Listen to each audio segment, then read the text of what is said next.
안녕하세요. 전산전자공학부 전자공학 분야 주임교수 황성수입니다. 저번 동영상의 열화 같은 성원에 힘입어서 두 번째로 동영상을 준비하게 됐습니다. 오늘은 전자공학 교과목의 교과목 이수에 대한 세부 내용을 조금 더 다뤄보도록 하겠습니다. 이수 체계도에 보시면 전자공학 교과목이 굉장히 많죠. 그래서 여러분의 편의를 위해서 저희가 전자공학 교과목을 총 5개의 교과목군으로 나눠놨습니다. 첫 번째 교과목군은 실험 프로젝트 교과목군, 두 번째가 회로 반도체, 세 번째가 통신 신호처리, 네 번째가 인베디드 IoT, 다섯 번째가 소프트웨어 교과목군입니다. 최근에 업데이트된 이수 체계도를 보시면 그렇게 분류가 되어 있으니까 그 분류를 참고하셔서 교과목을 보시면 되겠습니다.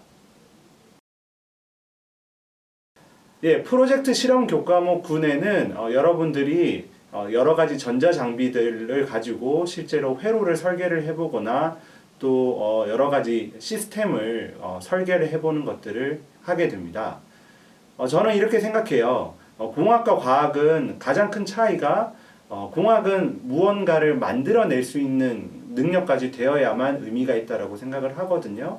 그래서 여러분이 프로젝트 실험 교과목을 들으면서 내가 이론적으로만 알고 있는 것이 아니라 실제로 어떤 물건을 만들어 내보는 것이 굉장히 중요하다고 생각합니다. 그래서 여러분들 프로젝트 실험 교과목은 많이 힘들다고 이제 꺼려 하시는데 저는 강력 이수를 강력 추천합니다. 특히 실전 프로젝트 1과 기초전자공학 실험은 필수로 잡혀있기 때문에 지금 그 19학번, 18학번들은 꼭 이수하시기 바랍니다. 그리고 많은 교과목이 PF로 되어 있으니까 너무 부담 갖지 말고 이수하셨으면 좋겠습니다.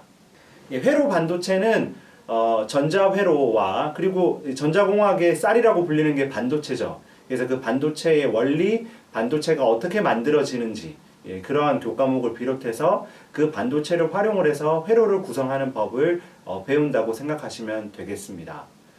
다른 4개의 교과목군에 비해서 가장 하드웨어를 많이 다루는 교과목이라고 생각하시면 되겠습니다.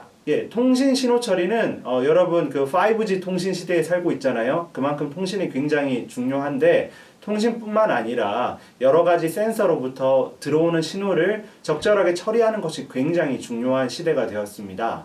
그래서 신호매 시스템을 시작으로 해서 여러 가지 센서를 다루는 법과 또 통신의 기본적인 원리를 배우는 것을 이 교과목군에서 하게 될 것입니다.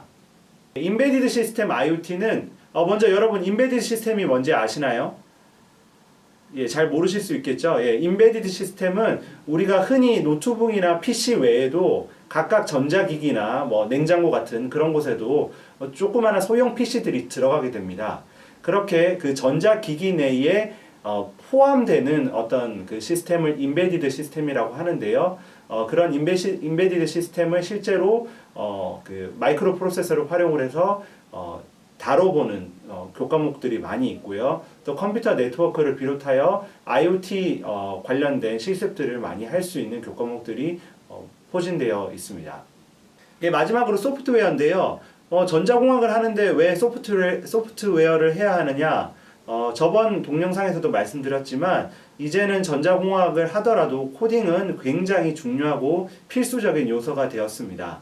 그래서 컴퓨터 공학 전공과 공통으로 인정되는 여러 그 교과목들이 소프트웨어 교과목군에 있으니까 여러분 코딩에 자신 없다고 소프트웨어 교과목 피하지 마시고요. 꼭 이수하시기를 부탁드리겠습니다. 선택장애가 있는 여러분들을 위해서 수강 편람에 보시면 우리가 권장 이수 체계도를 작성해 놓았습니다. 그래서 그 이수 체계도를 따라서 이수 체계표를 따라서 이수하시면 될 것 같고요. 굉장히 중요한 부분 하나는 여러분이 특정한 교과목군을 편식하시면 안 된다는 겁니다. 알겠죠? 특히 3학년 1학기까지는 다양한 교과목군을 들으면서 내가 어떠한 교과목군에 관심이 있는지를 알아보셔야 되고 그거와 상관없이 전자공학을 전공했다면 각각 교과목군에 대한 기본적인 지식이 필요하기 때문에 편식하시지 말기 바랍니다. 1학년의 경우에는 C 프로그래밍을 반드시 이수하셔야 됩니다. 전자공학에서는 C 프로그래밍을 전공 교과목으로 인정하지는 않습니다. 하지만 많은 그 교과목에서 C 지식을 요구하기 때문에 C 프로그래밍을 꼭 이수하시기 바랍니다. 그리고 또 많은 교과목에서 선수 과목으로 캘큘러스 2가 지정이 되어 있습니다. 그래서 캘큘러스 2를 들어야 하겠고요. 또 학생들이 물리학 1까지만 듣는 경향이 있는데 물리학 2까지 듣는 것이 전자공학을 준비하는 데 있어서 도움이 될 거라고 생각합니다. 예, 지금 전산전자공학부에서는 학부생 대상으로 S랩이 활발하게 운영이 되고 있고요. 또 전자공학 내에 다양한 학회가 운영이 되고 있습니다. 여러분 입장에선 고민이 될 수 있을 것 같아요. 나는 회로에 관심이 있는지 통신에 관심이 있는지 잘 모르겠는데 특정한 S랩에 들어갔다고 관심이 없으면 어떡하지? 예, 이러한 고민들 충분히 이해하고요. 그렇지만 제가 추천드리고 싶은 것은 어느 정도의 관심만 있으면 S랩에 들어가는 것이 좋을 것 같습니다. 왜 그러냐면 여러분들이 그 S랩에 들어갔다고 해서 여러분의 미래가 결정이 되는 것이 아니거든요. 여러분이 회로 S랩에 들어갔지만 나중에 여러분이 그 신호 처리 관련된 일을 하게 될 수도 있고요. 그래서 S랩은 가급적 들어가는 것이 좋을 것 같고 학회도 가급적 들어가는 것이 좋을 것 같습니다. 단 S랩에서 어떤 배운 지식 때문에 여러분의 진로가 제한된다라고 생각하진 않으셨으면 좋겠습니다. 예, 사실 전자공학은 분야가 굉장히 넓다 보니까 다양한 수학이 쓰이고 있습니다. 특정한 분야에서는 공학 수학이 쓰일 테고 또 다른 분야에서는 미분 방정식 등이 이제 쓰이게 되겠죠.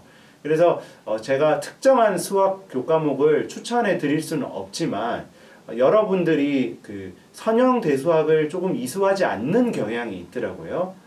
향후에 신호처리 분야나 또 머신러닝 분야에 관심이 있다면 선형 대수학에 대한 지식이 있는 것이 굉장히 도움이 되기 때문에 만약에 선형 대수학 이수를 꺼려 하시는 학생들이 있다면 선형 대수학 이수를 추천드립니다. 그 외에 다른 수학 교과목도 여러분들이 들으면 전자공학 그 프로그램을 이수하는 데 도움이 될 거라고 생각합니다. 예, 제가 간단하게 전자공학 교과목군을 이제 설명을 드렸는데요. 학생들 중에 굉장히 그 조바심이 나는 학생들이 있는 것 같아요. 내가 학교를 1년을 늦게 들어왔다라든지 혹은 내가 문과였다라든지 또 기타 여러 가지 이유로 내가 빨리 어떤 전공 교과목을 이수해서 빨리 졸업을 해야겠다라는 마음에 각각의 교과목 내용들을 좀 심도 있게 공부하지 않는 경향이 있는 것 같습니다. 제가 추천드리고 싶은 것은 여러분의 인생이 생각보다 깁니다. 그리고 4년 만에 졸업하냐 5년 만에 졸업하냐 지금 시점에서는 굉장히 커 보이지만 사회 나가면 별 차이 없어요. 사회 나가면 한두 살 차이는 반말하고 그러거든요. 그렇기 때문에 조바심 내지 마시고 천천히 자신의 어떤 역량을 키워 나갔으면 좋겠습니다. 자기보다 남이 더 앞서 나갈 수 있어요. 하지만 결국에 여러분은 사회에 나가서 평가를 받는 겁니다. 그래서 남과 비교하지 마시고 내가 왜 남보다 너무 느리지? 낭망하지 마시고요. 천천히 자기 자신을 가꾸어 나가면 여러분이 졸업할 즈음에는 좋은 결과를 얻을 수 있을 거라고 생각합니다. 예, 이상으로 전자공학에 대한 설명을 간단히 드렸고요. 또 궁금한 사항이 있으면 저에게 이메일 보내주시면 되겠습니다. 예, 코로나19로 많이 이제 우울하실 것 같은데 그래도 하루하루 감사하시면서 건강하게 지내셨으면 좋겠습니다. 안녕히 계세요.